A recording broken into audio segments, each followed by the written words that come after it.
Hey guys! Welcome to Couple. Please like and subscribe if you like this video. Robert Mueller has Donald Trump in a box. So while the president's weekend attacks on the special counsel and his hiring of an aggressive ready-for-primetime lawyer Monday signaled a combative new phase in his defense, Trump was also taking some of the few practical steps at his command that do not risk grave political and legal consequences.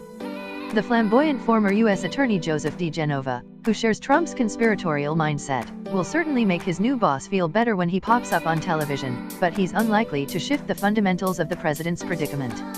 That's because if Trump goes further than verbal assaults and tries to fire Mueller, he would usher in an epical constitutional crisis. And his aggression in recent days shows he has rejected an alternative course of action, muting his natural inclination to go on the offensive while Mueller deliberates his fate. So as the president slips political constraints by shuffling his White House and foreign policy team and rages against convention, Mueller and his investigators have Trump penned in with no easy means of escape. But cornered prey can be unpredictable and prone to desperate acts, so Trump's behavior is stoking concerns that he is not just hinting that he may can Mueller, he may actually do it. We are fast approaching a crossroads, where the United States is going to have to be confronted with a decision about whether we value the rule of law, Richard Benveniste, a former Watergate special prosecutor, told CNN's Erin Burnett on Monday. This continued attack against Mueller, against the Department of Justice and against the FBI is a pretext for Mr. Trump eventually to fire Mr. Mueller, I believe. Trying to forcibly end the special counsel investigation would set up the ultimate test of the Republican Party's so far staunch unwillingness to desert its president, and could have a huge impact on the political environment for November's midterm elections. Sitting powerless, however, while Mueller indicts people in his outer circle, pores over his financial records and looms ever closer to the Oval Office by the week is a scenario that is clearly driving Trump to distraction. So it's reasonable to assume that DeGenova's appointment represents Trump's frustration with his legal team and his limited options, following a weekend of conflicting statements from its members on the issue of Mueller's continued employment. The technical business of lawyering evidenced Monday by a Washington Post report that the president's team is trying to limit the scope of any eventual interview with Mueller is also unlikely to give Trump a vent for his pent-up anger.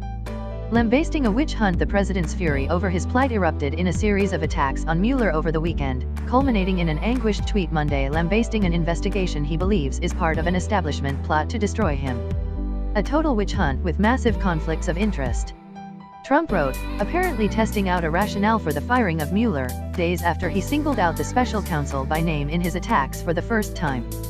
If that was a trial balloon for anything more than an effort to discredit Mueller's eventual findings, the president got a swift answer as several senior GOP senators warned that trying to rid himself of the Mueller probe would be disastrous. Senator John Cornyn of Texas said it would be a bad idea for Trump to sack Mueller, while Maine Senator Susan Collins said such a step would be a terribly serious mistake. GOP senators who don't have to face Trump voters anymore had more freedom. Utah's Orrin Hatch, for instance, said terminating Mueller would be the stupidest thing the president could do. Still, after a weekend of assaults on Mueller by the president, there was a noticeable lack of strong warnings by the two most important men in Congress, House Speaker Paul Ryan and Senate Majority Leader Mitch McConnell. It's also clear that Republicans have little appetite for going on the record with a vote in Congress to introduce protections for Mueller in order to deter the president from trying to oust him. The risks of firing Mueller, toppling Mueller, with its constitutional implication of a president trying to evade accountability, would make the uproar following former FBI Director James Comey's firing last year pale by comparison. After all, jettisoning the former FBI director demonstrably made Trump's political and legal exposure over the Russia investigation much worse. In fact, the only potential scenario in which Trump could benefit by firing Mueller would be if he does indeed have something to hide from the special counsel and he is able to permanently derail the investigation. Let's posit for a moment that there is something there, in which case it is not the stupidest thing in the world to attack Mueller, David Priess, a former senior CIA officer and national security and intelligence author, told CNN's Brooke Baldwin on Monday. There may be something much worse out there, in which case this is not a stupid strategy at all. This would be protecting against the worst-case scenario, Priess said. Any attempt to dismiss Mueller would be complicated, however, and would require Trump to get rid of Attorney General Jeff Sessions, who recused himself from involvement in 2016 election investigations, and replace him with an interim successor who would consent to ordering the end of the investigation. If the president is unwilling to go that far, the hiring of DeGenova at least could settle his nerves and offer him an outspoken defender to bolster his undergunned counterattack in the media. DeGenova is just the latest new entrant in Trump's circle who shares the president's combative mindset and is likely to take a far more aggressive public stance in defense of Trump than his current legal team has done. Like new top economic advisor Larry Kudlow, DeGenova is a talented performer on television. He's a regular on Fox News, the president's favorite source of political intelligence.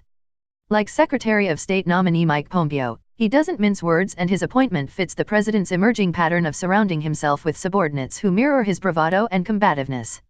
Showing his stomach for the fight, DeGenova on Monday slammed what he said was disarray at the FBI under its director, Christopher Wray. "What does that tell you about the FBI director?" "It tells you he is a coward," DeGenova told WMAL Radio.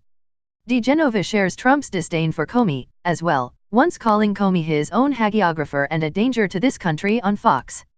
DeGenova also has advanced conspiracy theories that the Russia investigation is an FBI plot to delegitimize Trump's presidency.